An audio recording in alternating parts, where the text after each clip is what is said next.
seul tir. On est dans les tout derniers instants d'une finale continentale. Et un geste, un seul, va déclencher un débat absolument passionné. Comment est-ce qu'un simple penalty a pu diviser à ce point? Voilà la question. C'est vraiment ça, la question qui a mis le feu aux poudres chez tous les experts après le penalty fatidique de Brahim Diaz en finale de la CAN 2025. Pour bien comprendre, il faut se mettre à sa place. Il faut imaginer la pression immense sur les épaules de ce joueur. 50 ans d'attente pour toute une nation. Et tout, absolument tout, repose sur ce ballon. C'est bien plus qu'un match, c'est un rendez-vous avec l'histoire. Mais attention, la Panenka, ce n'est pas juste une petite pichenette. Non, c'est un pari psychologique. C'est un véritable duel mental où le tireur mise tout sur son intuition en espérant que le gardien choisisse un côté. Le risque, il est énorme. Et bien sûr, juste après son échec, le joueur, Brahim Diaz, qui est alors au cœur de la tempête, a pris la parole sur les réseaux sociaux. Et il l'a fait avec des excuses vraiment sincères, très touchantes. Alors, entrons dans le vif du sujet. Explorons le premier côté du débat. Pour beaucoup de gens, ce geste, ce n'était pas un simple échec, c'était bien plus que ça, une faute impardonnable. Et voilà le cœur de l'argument. Tout est une question de responsabilité. Ce que lui reproche, c'est que le désir individuel de faire un geste spectaculaire a complètement pris le pas sur les besoins de l'équipe, et même de toute une nation. Ce qui est intéressant, c'est que la critique se concentre moins sur le fait d'avoir raté que sur le choix de tenter ce geste. Pour ses détracteurs, c'est l'intention qui est jugée.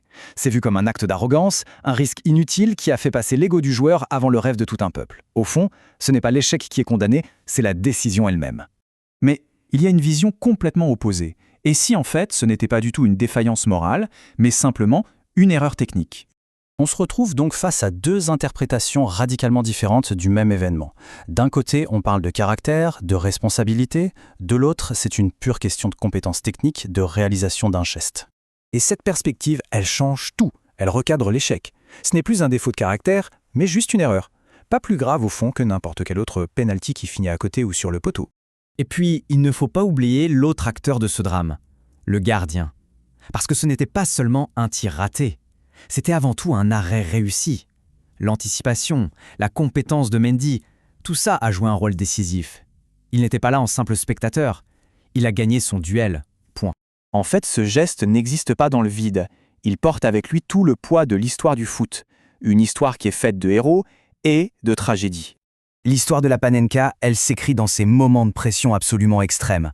Et ça montre bien la ligne incroyablement fine qui sépare la légende de l'échec. C'est un geste qui, vraiment, ne connaît pas la demi-mesure. Et ça souligne la vérité ultime de la Panenka. Sa perception est entièrement, totalement définie par son résultat. La réussite, c'est du génie. L'échec, c'est une catastrophe. Il n'y a pas d'entre-deux. Voilà l'exemple parfait. La différence entre être qualifié de génie et d'inconscient peut se jouer à quelques centimètres. Un même geste, mais deux destins complètement opposés. Au-delà du foot, ce moment nous force à nous poser des questions un peu plus larges, sur le risque, sur l'héritage et finalement sur ce que l'on attend vraiment de nos athlètes. Il faut savoir qu'avant cette finale, Brahim Diaz avait un excellent bilan sur penalty. Il avait converti 5 de ses 6 dernières tentatives, c'était sur le papier un tireur fiable. Et c'est là que ça devient fascinant. L'analyse de ses tirs précédents montre qu'il n'avait jamais fait ça. Ce n'était donc pas seulement un geste risqué, c'était un geste sans précédent pour lui. Ça ajoute une autre couche de complexité à sa décision. Pourquoi changer? Pourquoi à cet instant précis? Voilà, on a le cœur du débat. Une fois que les arguments sont posés, là, côte à côte, on voit bien comment les mêmes faits peuvent construire deux récits totalement opposés. Et il n'y a pas de réponse facile, c'est clair. Au final, après toutes les analyses, le débat, le crève-cœur, la question finale reste peut-être la plus importante.